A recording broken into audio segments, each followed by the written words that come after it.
संघ का जीव है ह्यूमन। तो ह्यूमन जो जीव है वो है फाइलम कॉर्डेटा। फाइलम कॉर्डेटा यानी कि कशेरुकी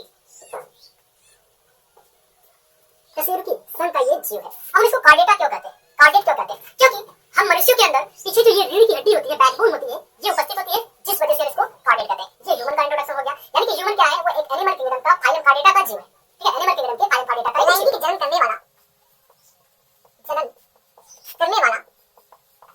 सजीव प्रजाति। सजीव प्रजाति को हम जरायुज के नाम से जानते हैं। ठीक है, मानव क्या करता है, लैंगिक जन्म करने वाला सजीव प्रजाति है। समझ आता है? मानव जो होता है वो लैंगिक जन्म यानी कि सेक्सुअल रिप्रोडक्शन भी करता है, और ये विविपोरस भी है, विविपेरस भी है। ठीक है, इतनी पॉइंट समझ में आई। मानव जो होता है वो लैंगिक जन्म भी करता है और जो प्राइमरी सेक्स ऑर्गन होता है, मेल के अंदर जो प्राइमरी सेक्स ऑर्गन होता है, यानी कि जो नर होता है उसके अंदर जो हमारा प्राथमिक लैंगिक अंग होता है वो कौन सा होता है, तो वो होता है हमारा टेस्टिस। अब बात आती है कि टेस्टिस को ही हम क्यों प्राइमरी सेक्स ऑर्गन का नाम से जानते हैं। प्राइमरी सेक्स ऑर्गन हम टेस्टिस को ही क्यों कहते हैं, विसल को ही हम क्यों प्राथमिक लैंगिक जन्म अंग कहते हैं? तो इसके पीछे का रीजन ये है कि जो टेस्टिस होता है, टेस्टिस के अंदर मेल गैमेट यानी कि नर युग्मक का निर्माण होता है। टेस्टिस के अंदर ही मेल हार्मोन, नर हार्मोन का निर्माण होता है। ठीक है, मेल गैमेट का फॉर्मेशन होता है टेस्टिस के अंदर, मेल हार्मोन्स का फॉर्मेशन होता है इसके अंदर। यही कारण है कि इसको हम कहते हैं कि ये मेल का प्राइमरी सेक्स ऑर्गन है। अब बेटा अगर हम बात करते हैं मेल। हेलो बच्चों, कैसे हो आप सभी? मैं आशा करता हूँ कि आप सभी स्वस्थ होंगे, मस्त होंगे और आपकी पढ़ाई भी बहुत अच्छे तरीके से चल रही होगी। मेरे प्यारे बच्चों, आज की इस क्लास में मैं आपको पढ़ाऊंगा मानव जनन के बारे में, यानी कि ह्यूमन रिप्रोडक्शन के बारे में। आज की इस क्लास में मैं आपको पढ़ाने वाला हूँ। तो चलिए आज की इस क्लास को शुरू करते हैं बिना किसी देरी के। सबसे पहले हम अपने हेडिंग को डालते हैं, जो कि हमको पढ़ना है। वो पढ़ना है हमको ह्यूमन रिप्रोडक्शन। ह्यूमन रिप्रोडक्शन को हिंदी में हम कहते हैं मानव जनन।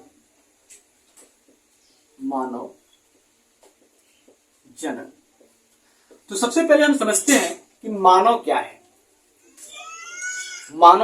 ह्यूमन कौन है? ह्यूमन का इंट्रोडक्शन आप कैसे देंगे? तो आप सभी को पता है कि हम सभी क्या हैं, ह्यूमन बींग्स हैं। आप क्या हैं, ह्यूमन हैं। और लोग क्या है, ह्यूमन है। लेकिन अगर हम ह्यूमन की बात करते हैं तो ह्यूमन क्या है? एक किंगडम होता है, जिसका नाम होता है एनिमालिया। ठीक है, एनिमालिया। किंगडम एनिमालिया का एक जीव है, एक ऑर्गेनिज्म है। किंगडम एनिमालिया का एक ऑर्गेनिज्म है। और अगर हम ह्यूमन के फाइलम की बात करते हैं, यानी कि हम इसके संघ की बात करते हैं, ये किस संघ का जीव है ह्यूमन। तो ह्यूमन जो जीव है वो है फाइलम कॉर्डेटा यानी कि कशेरुकी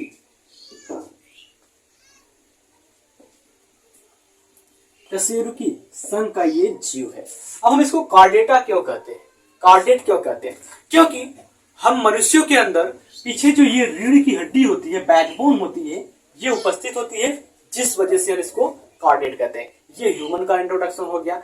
यानी कि ह्यूमन क्या है, वो एक एनिमल किंगडम का फाइलम कॉर्डेटा का जीव है। ठीक है, एनिमल किंगडम के फाइलम कॉर्डेटा का एक जीव है। समझ में आया इतनी बात? चलिए आगे की पॉइंट को समझते हैं। तो आगे की पॉइंट को हम समझेंगे। जो अगला पॉइंट हमारा है वो है रिप्रोडक्शन। तो रिप्रोडक्शन की अगर बेटा बात करते हैं तो रिप्रोडक्शन होता क्या है, रिप्रोडक्शन हम किसे कहते हैं? तो रिप्रोडक्शन को हम लिखते हैं, फिर रिप्रोडक्शन को समझते हैं। रिप्रोडक्शन, अगर बेटा हम रिप्रोडक्शन की बात करते हैं तो रिप्रोडक्शन जो होता है वो 2 वर्ड से मिलकर के बना हुआ है। रिप्रोडक्शन क्या है, 2 वर्ड से मिलकर के बना हुआ है। पहला जो वर्ड है वो है री, दूसरा जो वर्ड है वो है प्रोडक्शन। अगर हम री की बात करते हैं और वापस से हम प्रोडक्शन की बात करते हैं तो री का मतलब होता है पुनः। हिंदी मतलब जो होता है इसका वो होता है पुनः, यानी कि इसी को हम कहते हैं दोबारा, या फिर हम इसी को कहते हैं फिर से। फिर से, ये हमारा री का मतलब होता है। एंड वापस से अगर हम प्रोडक्शन की बात करते हैं तो प्रोडक्शन का मतलब होता है उत्पादन, उत्पादन, ठीक है। पुनः, फिर से, दोबारा। तो इन 3 पॉइंट को आप याद कीजिएगा, पुनः, दोबारा, फिर से, ये मतलब होता है री का। प्रोडक्शन यानी कि उत्पादन होता है। अब अगर बेटा अगर बात करते हैं हम किसी भी जीव या फिर किसी भी चीज का पुनः से उत्पादन होता है, दोबारा से उत्पादन होता है या फिर से उत्पादन होता है, तो उसे हम रिप्रोडक्शन कहते हैं। एक उदाहरण लेते हैं, छोटा सा उदाहरण लेते हैं, प्यारा सा नन्हा सा उदाहरण लेते हैं। जैसे मान लीजिए कि हमारे पास एक गाय है, एक गाय है और गाय ने बच्चा दिया, वो बच्चा भी गाय है, ठीक है। गाय ने जन्म दिया, वो बच्चा भी गाय है, या फिर वो बछड़ा हो सकता है, लेकिन दिखेगा कैसा? गाय के जैसा ही। जो गाय होती है वो फीमेल होती है, बछड़ा जो होता है वो मेल होता है। दिखेगा कैसा? गाय के जैसा। कि भैंस देखी, गाय भैंस को तो जन्म देगी नहीं, ना ही मनुष्य को जन्म देगी, यानी कि गाय अपने जैसे ही जीव को जन्म दे रही है, अपने जैसे ही संतान को जन्म दे रही है, गाय गाय को ही जन्म दे रही है, ठीक है। तो इसका मतलब ये हो गया, जो जन्म होता है उसका मतलब ये हो गया कि वह एक प्रक्रिया, ठीक है, वह प्रक्रिया जिससे कोई भी जीव अपने जैसे संतान उत्पन्न करने की क्षमता होती है, उसे हम जन्म कहते हैं, ठीक है।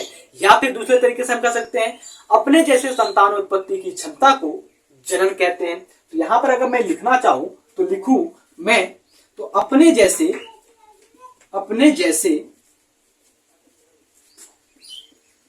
संतान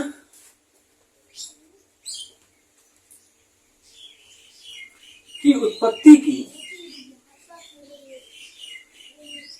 संतान की उत्पत्ति की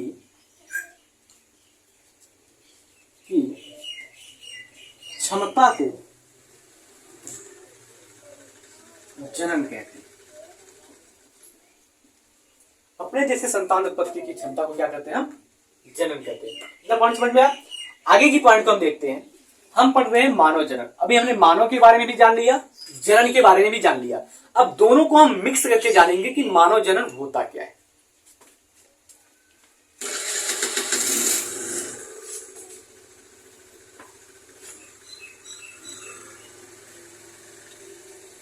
देखो, इस पृथ्वी पर मानव एक ऐसा जीव है जो लैंगिक जनन करने वाला सजीव प्रजक होता है। मानव क्या है? लैंगिक जनन करने वाला सजीव प्रजक होता है, यानी कि ये सेक्सुअल रिप्रोडक्शन भी करता है और बच्चे को जन्म भी देता है।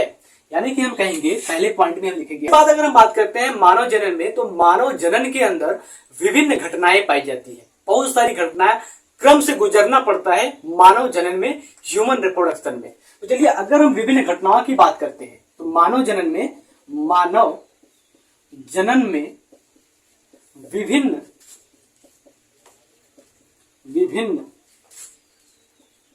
घटनाएं पाई जाती है। मानव जनन में क्या होती है? विभिन्न घटनाएं पाई जाती है। अगर बेटा हम पहले नंबर की घटना की बात करते हैं तो पहले नंबर की जो घटना होती है वो होती है गैमेटोजेनेसिस। गैमेटोजेनेसिस, तो गैमेटोजेनेसिस का जो हिंदी मतलब होता है वो होता है युग्मक जनन। यानी कि अगर हम युग्मक जनन की बात करते हैं तो युग्मक निर्माण की प्रक्रिया को हम युग्मक जनन कहते हैं। युग्मक निर्माण की प्रक्रिया को हम क्या कहते हैं? युग्मक जनन कहते हैं।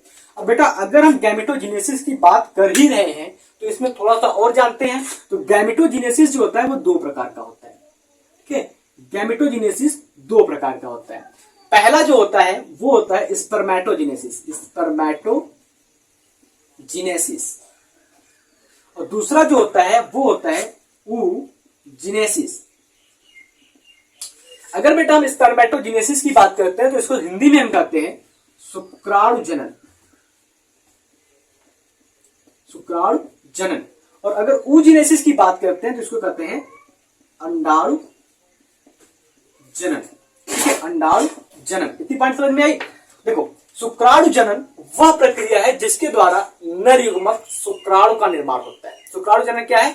वह प्रक्रिया है जिसके द्वारा नर युग्मक शुक्राणु का जनन होता है। अंडाणु जनन वह प्रक्रिया है जिसके द्वारा मादा युग्मक अंडाणु का जनन होता है। यानी कि हम कह सकते हैं the process by which the male gamete of human is form called spermatogenesis. And इधर हम कहेंगे तो the process by which female gamete ovum are form are called oogenesis. यानी कि हम यहां पर कहेंगे स्पर्मेटोजेनेसिस में शुक्राणु का निर्माण होता है, शुक्राणु का निर्माण होता है। ठीक है, स्पर्मेटोजेनेसिस में शुक्राणु का निर्माण होता है और oogenesis में क्या होता है, अंडाणु का निर्माण होता है। ये बात समझ में आई आपको? चलिए आगे अगर हम दूसरे पॉइंट की बात करते हैं, दूसरा पॉइंट क्या होता है हमारा, दूसरे पॉइंट की बात करें तो दूसरा पॉइंट होता है इंसेमिनेशन। दूसरा पॉइंट क्या होता है, इंसेमिनेशन। इंसेमिनेशन, ठीक है बेटा, इंसेमिनेशन का मतलब होता है वेरिएशन, वेरिएशन। अब आप कहोगे सर जी वेरिएशन नाम तो हम पहली बार सुन रहे हैं, वेरिएशन का मतलब क्या होता है हमको नहीं पता। तो नहीं पता कोई दिक्कत नहीं, मैं आपको बताऊंगा वेरिएशन क्या होता है। देखो वेरिएशन भी एक प्रक्रिया है, एक प्रोसेस है जिसमें ये जो शुक्राणु होता है वो मादा जनन पथ के माध्यम से होते हुए अंडाणु के पास पहुंचता है। शुक्राणु क्या होता है, मादा जनन पथ के माध्यम से होते हुए अंडाणु के पास पहुंचता है। समझिए ऐसे कि ठीक है, शुक्राणु है, ये शुक्राणु है, ये शुक्राणु हो गया। अब ये शुक्राणु क्या करता है, ये स्त्री जनन पथ यानी कि मादा जनन पथ, ठीक है, मादा जनन पथ से होते हुए अंडाणु, इस अंडाणु के पास पहुंचता है। ठीक है, इस अंडाणु के पास पहुंचता है तो कहलाता है वेरिएशन। या फिर दूसरे पॉइंट में हम कह सकते हैं कि शुक्राणु का अंडाणु के पास पहुंचना वेरिएशन कहलाता है। ठीक, इतनी पॉइंट आपको समझ में आई? तो फटाक से आप इसका स्क्रीनशॉट लीजिए, फिर मैं आपको यहां पर बताता हूं, थोड़ा सा जगह है हमारे पास।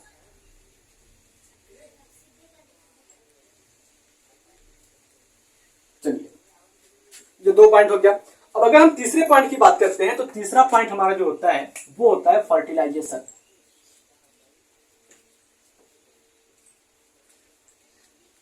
फर्टिलाइजेशन, तो बेटा फर्टिलाइजेशन को हम हिंदी में कहते हैं निषेचन। फर्टिलाइजेशन को हम हिंदी में कहते हैं निषेचन। अब अगर हम निषेचन की बात करते हैं तो निषेचन के बारे में आप सभी ने कक्षा 9 में पढ़ा होगा, 10 में पढ़ा होगा, 11 में पढ़ा होगा और वापस से आप सभी 12 में पढ़ रहे हैं निषेचन के बारे में। तो निषेचन क्या होता है, नर और मादा युग्मक का संलयन। ठीक है, नर और मादा युग्मक का क्या होता है, संलयन होता है। जैसे यहां पर समझिए आप, एक मेल गैमिट है, ठीक है, एक मेल गैमिट है जिसका नाम है शुक्राणु और एक फीमेल गैमिट है जिसका नाम है अंडाणु। ये दोनों जब आपस में मिल जाते हैं, ठीक है, ये दोनों जब आपस में मिल जाते हैं तो मिलने के बाद एक कोशिका का निर्माण करते हैं जिसको हम युग्मनज कहते हैं। युग्मनज यानी कि जाइगोट का निर्माण करते हैं और यही प्रक्रिया निषेचन कहलाती है। ये क्या है, ये दोनों शुक्राणु और अंडाणु को मिला दे तो कहलाएंगे ये युग्मक। युग्मक यानी कि ये कहलाएंगे गैमिट। और शुक्राणु और अंडाणु हम दोनों को आपस में मिला दे, संलयित कर दे तो ये कहलाएगा युग्मनज यानी कि जाइगोट कहलाएगा। इतनी पॉइंट आपको समझ में आई? चलिए आगे की पॉइंट को देखते हैं। तो अगला जो हमारा चौथा पॉइंट है वो होता है डेवलपमेंट ऑफ ब्लास्टोसिस्ट। चौथा पॉइंट क्या होता है, development of blastocyst. Development of blastocyst यानी कि ब्लास्टोसिस्ट का विकास। हिंदी में कहें तो कहां कहेंगे हम, ब्लास्टोसिस्ट का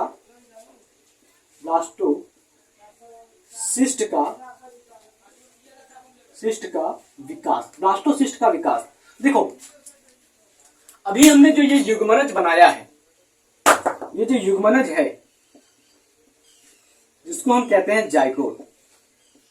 अब ये जाइगोट क्या करता है, इसमें विभाजन होता है। ठीक है, पहले ये एक कोशिका था, एक कोशिका से ये 2 कोशिका बनाएगा। ठीक है, 2 सेल बनाएगा, 2 से ये 4 बनाएगा, 4 से ये 8 बनाएगा, 8 से ये 16 बनाएगा, 32 बनाएगा, फिर आगे चल करके ब्लास्टुला का निर्माण होगा। तो इस प्रकार से ब्लास्टुला का निर्माण होता है, ब्लास्टोसिस्ट का इस प्रकार से निर्माण होता है। ठीक है, इसी को हम ब्लास्टुलेशन के नाम से भी जानते हैं। डेवलपमेंट ऑफ ब्लास्टुला को हम ब्लास्टुलेशन के नाम से भी जानते हैं। इतनी पॉइंट आपको समझ में आई? ठीक है, चलिए आगे हम जानते हैं अगला पॉइंट क्या है हमारा। तो अगला पॉइंट होता है हमारा 5वां जो नंबर पे आता है वो होता है इम्प्लांटेशन। इम्प्लांटेशन इम्प्लांटेशन तो इम्प्लांटेशन का मतलब क्या होता है? इम्प्लांटेशन का मतलब होता है भ्रूण का रोपण, भ्रूण का रोपण। ठीक है, जब ब्लास्टोसिस्ट का निर्माण हो जाता है तो ब्लास्टोसिस्ट क्या करती है, जैसे कि ये देख लो फीमेल रिप्रोडक्टिव सिस्टम है, मैं रफली बना रहा हूं, आप समझ लीजिएगा।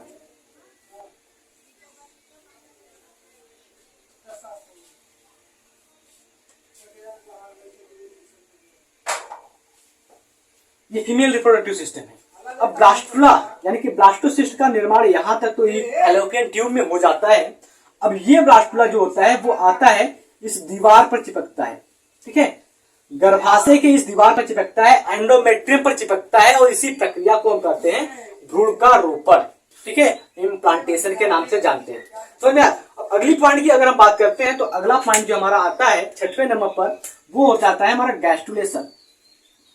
गैस्ट्रुलेशन गैस्ट्रुलेशन की बात करते हैं तो गैस्ट्रुलेशन का हिंदी मतलब होता है गर्भकाल, जो कि महिलाओं में 9 महीने का होता है, गाय जो होती है उसमें 9 महीने का होता है, आपका भैंस जो होता है उसमें 11 महीने का होता है। इस प्रकार से अलग अलग जीवों का जो गर्भकाल होता है वो अलग अलग समय के लिए होता है। ठीक है, उसके बाद अगर हम 7वें नंबर पर बात करते हैं तो 7वें नंबर पर आपका आता है पास्चुरेशन। ठीक है, पास्चुरेशन पास्चुरेशन का मतलब होता है प्रसव। प्रसव यानी कि बच्चा जन्म देने की प्रक्रिया। ठीक है, प्रसव क्या है? वह एक प्रक्रिया है जिसमें एक शिशु का जन्म होता है प्रसव में। ठीक है, यानी कि जिसको हम कहते हैं डिलीवरी। उसके बाद 8वें नंबर पर आता है आपका इसमें लैक्टेशन। लैक्टेशन लैक्टेशन का मतलब होता है दुग्ध स्राव। लैक्टेशन का मतलब क्या होता है? लैक्टेशन का मतलब होता है दुग्ध स्राव। जब एक बच्चा पैदा हो जाता है तो उसको उसके माँ के दूध की आवश्यकता होती है। तो दूध जो बनता है, ठीक है, हम पुरुषों में क्या पाया जाता है? चेस्ट पाया जाता है। फीमेल में क्या होता है? ब्रेस्ट पाया जाता है। हिंदी में क्या है? दोनों में छाती होता है, सॉरी, पुरुष की छाती होती है और महिला की स्तन होती है। तो उसी स्तन ग्रंथियों से जब दूध का श्रावण होता है तो उसे हम लैक्टेशन के नाम से जानते हैं। ठीक है, और महिला का जो शिशु जन्म के बाद पहला दूध निकलता है उसको हम कोलेस्ट्रम के नाम से जानते हैं। शिशु जन्म के बाद जब महिला का पहला दूध निकलता है तो उसे कोलेस्ट्रम के नाम से जानते हैं, जिसमें ढेर सारी मात्रा में एंटीबॉडी पाई जाती है जो बच्चों के लिए बहुत ही ज्यादा फायदेमंद होती है। इतनी बात समझ में आई आपको? कुछ बेसिक बातें आप ओरल भी सीखा कीजिए। चलिए, इतनी पॉइंट को आप चाहें तो नोट कर सकते हैं। मैं आशा करता हूं कि ये 8 पॉइंट आपको समझ में आया होगा जितना हमने बताया है, और 8 पॉइंट को बारी बारी से इस चैप्टर में आपको पढ़ना भी है। ठीक है, चलो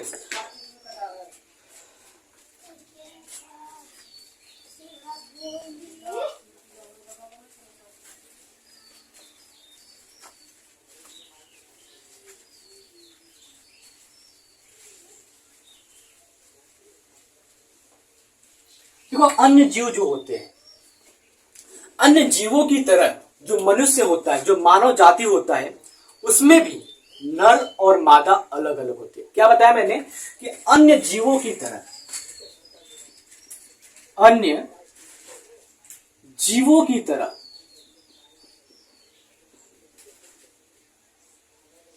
अन्य जीवों की तरह मानव में भी नर और मादा दोनों, नर और मादा दोनों अलग अलग होते हैं। नर और मादा दोनों अलग अलग होते हैं। समझ में आया बेटा? चलिए, अब हम बात करते हैं नर और मादा की। नर किसे कहेंगे और किसे मादा कहेंगे? तो आप सभी को पता भी होगा कि नर किसे कहते हैं, किसे मादा कहते हैं। हम नर हैं, आपके घर में, हमारे घर में जो माताएं बहनें हैं वो मादा हैं। फीमेल को हम मादा कहते हैं और मेल को हम नर कहते हैं। तो यहां पर देखते हैं जो नर होता है उसको हम कहते हैं मेल, ठीक, और जो मादा होती है उसको हम कहते हैं फीमेल। अब इसमें हम अगर कैसे पता करेंगे कौन सा नर है कौन सा फीमेल है, कुछ तो कैरेक्टर होते होंगे इनके, कुछ तो लक्षण होते होंगे इनके अंदर, जिसके द्वारा हम पता कर सकेंगे कि कौन सा नर है कौन सा मादा। देखिए सबसे पहले अगर हम बात करते हैं तो इसमें लैंगिक अंग पाया जाता है, ठीक है। अब लैंगिक अंग पाया जाता है, लैंगिक लक्षण होता है इसमें, सेक्सुअल कैरेक्टर होता है इसमें। तो अगर बेटा हम सेक्सुअल कैरेक्टर की बात करते हैं तो दो प्रकार के सेक्सुअल कैरेक्टर होते हैं। पहला होता है प्राइमरी सेक्सुअल कैरेक्टर जिसमें हम सेक्स ऑर्गन के बारे में देखते हैं, और दूसरा होता है सेकेंडरी सेक्सुअल कैरेक्टर जिसमें हम बाह्य रूप रेखा के बारे में देखते हैं, ठीक है। बाहर से पता कर सकते हैं कि कौन सा मेल है कौन सा फीमेल है। तो सबसे पहले हम बात करते हैं प्राइमरी सेक्सुअल कैरेक्टर की, जिसमें हम बात करेंगे नंबर 1 पर primary sex organ. Primary sex organ यानी कि प्राथमिक जनन अंग, ठीक है। अगर बेटा हम प्राथमिक जनन अंग की बात करते हैं तो जो हमारा मेल होता है, जो नर होता है, उसमें प्राथमिक जनन अंग जो होता है वो होता है टेस्टिस, ठीक है, टेस्टिस, ठीक, जिसको हम कहते हैं वृषण।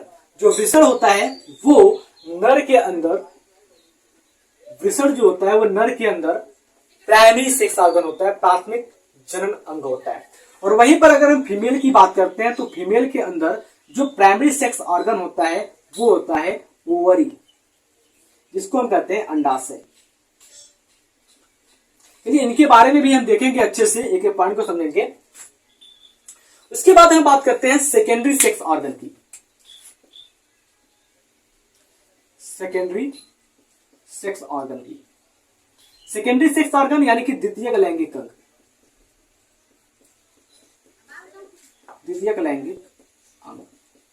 द्वितीयक लैंगिक अंग की बात करते हैं तो द्वितीयक लैंगिक अंग वे अंग होते हैं जो जनन की प्रक्रिया में सहायता करते हैं, ठीक है, रिप्रोडक्शन में हेल्प करते हैं। तो अगर हम बात करते हैं द्वितीयक लैंगिक अंग में तो द्वितीयक लैंगिक अंग में बहुत सारी चीजें आ जाएंगी, जैसे कि आपका अगर हम बात करते हैं मेल में तो प्रोस्टेट आता है, प्रोस्टेट, प्रोस्टेट आता है, वासा एफरेंसिया आता है, वासा एफरेंसिया आता है, और इसमें सेमिनिफेरल ट्यूबर्स आती हैं,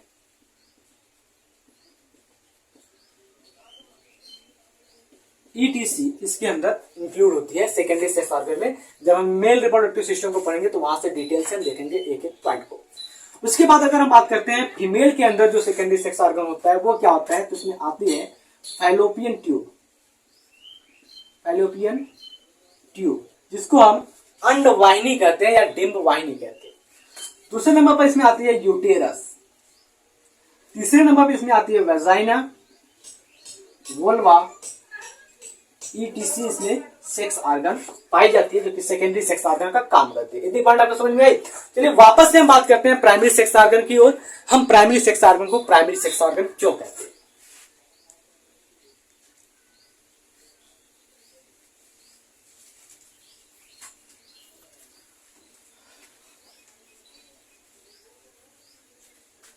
प्राइमरी सेक्स ऑर्गन को प्राइमरी सेक्स ऑर्गन क्यों कहते हैं?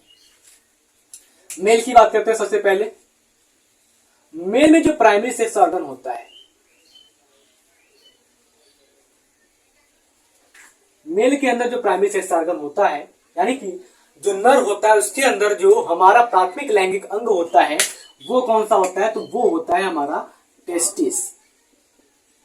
टेस्टिस। अब बात आती है कि टेस्टिस को ही हम क्यों प्राइमरी सेक्स ऑर्गन का नाम से जानते हैं। प्राइमरी सेक्स ऑर्गन हम टेस्टिस को ही क्यों कहते हैं, वृषण को ही हम क्यों प्राथमिक लैंगिक जनन अंग कहते हैं? तो इसके पीछे का रीजन ये है कि जो टेस्टिस होता है, टेस्टिस के अंदर मेल गैमेट, मेल गैमेट यानी कि नर युग्मक, नर युग्मक का निर्माण होता है। टेस्टिस के अंदर ही मेल हार्मोन, नर हार्मोन का निर्माण होता है। ठीक है, मेल गैमिट का फॉर्मेशन होता है टेस्टिस के अंदर, मेल हार्मोन्स का फॉर्मेशन होता है इनके अंदर। यही कारण है कि इसको हम कहते हैं कि ये मेल का प्राइमरी सेक्स ऑर्गन है। अब बेटा अगर हम बात करते हैं मेल गैमिट, तो किस प्रकार के मेल गैमिट का फॉर्मेशन होता है, उसका नाम क्या है, तो हम कहते हैं स्पर्म, यानी कि शुक्राणु का निर्माण होता है टेस्टिस के अंदर। और वहीं पर अगर हम मेल हार्मोन्स की बात करते हैं तो मेल हार्मोन जो होता है वो होता है एंड्रोजन। हिंदी में लिखो या फिर इंग्लिश में लिखो, दोनों का मतलब एक ही है, एंड्रोजन। ठीक, ये नर हार्मोन से, आप इसको याद रखिएगा। अब इसके बाद हम फीमेल की बात करते हैं। फीमेल की बात करते हैं यानी कि मादा की बात करते हैं, जिसमें प्राइमरी सेक्स ऑर्गन क्या होता है। फीमेल के अंदर प्राइमरी सेक्स ऑर्गन कौन सा होता है, तो फीमेल के अंदर प्राइमरी सेक्स ऑर्गन अभी हमने थोड़ी देर पहले यहां पर लिखा था, ओवरी होती है। ओवरी जिसको हिंदी में हम कहते हैं अंडाशय। अंडाशय को हम फीमेल का प्राइमरी सेक्स ऑर्गन कहते हैं। अब इसके पीछे का कारण क्या है, क्यों इसको हम फीमेल सेक्स ऑर्गन कहते हैं? सेम वही कारण जो मेल का था। तो फीमेल में जो ओवरी होती है वो फीमेल गैमिट के लिए जिम्मेदार होती है। फीमेल गैमिट का प्रोडक्शन करती है, फीमेल गैमिट प्रोडक्शन करती है, फीमेल गैमिट को निकालती है। ठीक है, मादा युग्मक का निर्माण करती है। सेम फीमेल हार्मोन्स का भी प्रोडक्शन करती है।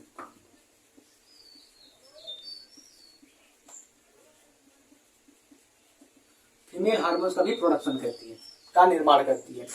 फीमेल गैमिट की बात करते हैं तो फीमेल गैमिट को ओवम कहते हैं। ठीक है, फीमेल गैमिट को हम कहते हैं ओवम। ओवरी से निकलने वाले युग्मक का नाम है ओवम, टेस्टिस से निकलने वाले युग्मक का नाम है स्पर्म। ओवम जिसको हिंदी में हम कहते हैं अंडाणु, या फिर इसी को हम कहते हैं डिंबाणु। क्लियर हुआ इतना पॉइंट? आगे अगर बात करते हैं अगली पॉइंट की, फीमेल हार्मोन्स की। फीमेल हार्मोन्स की बात करते हैं तो फीमेल हार्मोन्स जो बेटा होता है वो आपका प्रोजेस्टेरॉन होता है एक, और जो दूसरा फीमेल हार्मोन्स होता है उसका नाम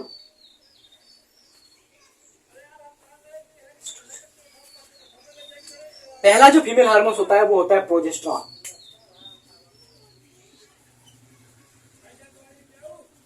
और दूसरा फीमेल हार्मोन जो होता है जिसको एंड करके लिखेंगे एस्ट्रोजन। ये दो फीमेल हार्मोन्स होते हैं। तो बेटा मैं ऐसा करता हूं कि इतनी पॉइंट जो आपको होगी वो अच्छे से समझ में आई होगी। ये हमारा प्राइमरी सेक्स कैरेक्टर है मेल और फीमेल का। अब बेटा अगर हम बात करते हैं दूसरे नंबर पर सेकेंडरी सेक्स कैरेक्टर की, तो सेकेंडरी सेक्स कैरेक्टर बहुत बाहर से दिखाई देने वाला कैरेक्टर होता है जो कि प्यूबर्टी के एज में दिखाई देता है। प्यूबर्टी का एज मतलब पुरुषों के लिए 13 से 14 साल, महिलाओं के लिए 12 से 13 साल, 11 से 12 साल, ये होती है प्यूबर्टी की एज। प्यूबर्टी की एज में बहुत सारे बदलाव शरीर में देखने को मिलते हैं, यानी कि उस समय क्या करते हैं बच्चे खुद को एडल्ट समझने लगते हैं, खुद को बड़ा महसूस करने लगते हैं, वही प्यूबर्टी की एज होती है। अगर हम बात करते हैं फीमेल में प्यूबर्टी एज की, तो फीमेल में प्यूबर्टी एज आने पर उनका पीरियड यानी कि जिसको हम मंथली साइकिल, मासिक चक्र जिसको कहते हैं, वो शुरू हो जाता है। ठीक है, और उनकी स्तन ग्रंथियों का विकास बहुत तेजी से होने लगता है। स्तन ग्रंथियों यानी कि उसकी चेस्ट और उसके ब्रेस्ट का विकास बहुत तेजी से होने लगता है। मेमरी ग्लैंड का जो डेवलपमेंट होता है वो तेजी से होने लगता है। और वहीं पर अगर हम मेल की बात करते हैं तो मेल में जो दाढ़ी होती है, मूछें होती हैं, वो आने लगती है। इनकी आवाज जो होती है वो भारी होने लगती है। उसके बाद आवाज से संबंधित मैं और कुछ बातों की बात करता हूं, तो मेल में जो वॉइस पिच होती है वो बहुत ही लो होती है, यानी कि आवाज पास में ही गूंजेगा, काफी दूर तक नहीं जाता है। और वहीं पर अगर हम फीमेल की बात करते हैं तो इनकी वॉइस पिच जो होती है वो बहुत ही हाई होती है। इनकी आवाज पतली सुरीली होती है और काफी दूर तक जाती है। इसके पीछे का कारण यह है कि मेल में जो वॉइस होती है उसकी जो आवृत्ति होती है, तरंग होती है, वो कुछ इस प्रकार से होती है, जिसकी वजह से आवाज उसी जगह पर गूंजता है, फैलता नहीं, दूर तक नहीं जाता। और फीमेल की बात करते हैं तो फीमेल में जो होता है कुछ इस प्रकार से होती है, यानी कि उनकी जो तरंग होती है वो बहुत ही छोटी होती है और वॉइस पिच जो होती है वो बहुत हाई होती है, जिसकी वजह से इनका जो आवाज होता है वो काफी दूर तक जाता है, काफी लोगों के पास सुनाई देता है। ठीक है, तो मैं आशा करता हूं कि आज की क्लास आपको समझ में आई होगी और अच्छे से आपने हर पॉइंट को समझा होगा। तो मिलते हैं आपसे अगले क्लास में एक नए टॉपिक के साथ। टॉपिक का नाम होगा मेल रिप्रोडक्टिव सिस्टम, यानी कि नर जनन तंत्र।